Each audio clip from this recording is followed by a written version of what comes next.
পরের দিঘির পাড়ে দুজনে কিছুক্ষণ বিশ্রাম নেয়।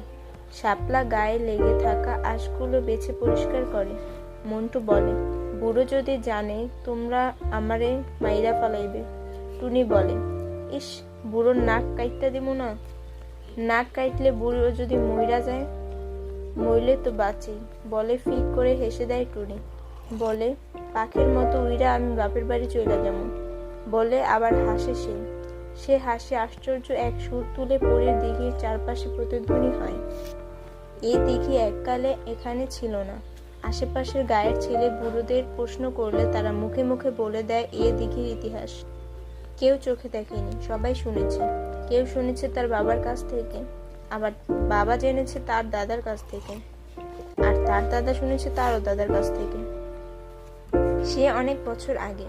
তখন গ্রাম ছিল না, সড়ক ছিল না, কিছুই ছিল না এখানে, শুধু মাঠ, মাঠ আর মাঠ, সীমাহীন প্রান্তর। বৈশাখী পূর্ণিমার রাতে পরীরা নেমে আসতো এই পৃথিবীতে। ওরা নাচতো, গাইতো, খেলতো। লাল পরী, নীল পরী আর সবুজ পরী।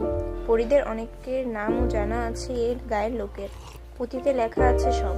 একদিন হঠাৎ পরীদের খেয়াল হলো একটা দিঘি কাটবে, যারা পানিতে মনের আনন্দে সাঁতার কাটতে পারবে, ওরা ডুব দিয়ে পানি ছিটিয়ে ইচ্ছে মতো হই হুল্লাস করতে পারবে। সেই চিন্তা করে সেই কাজ।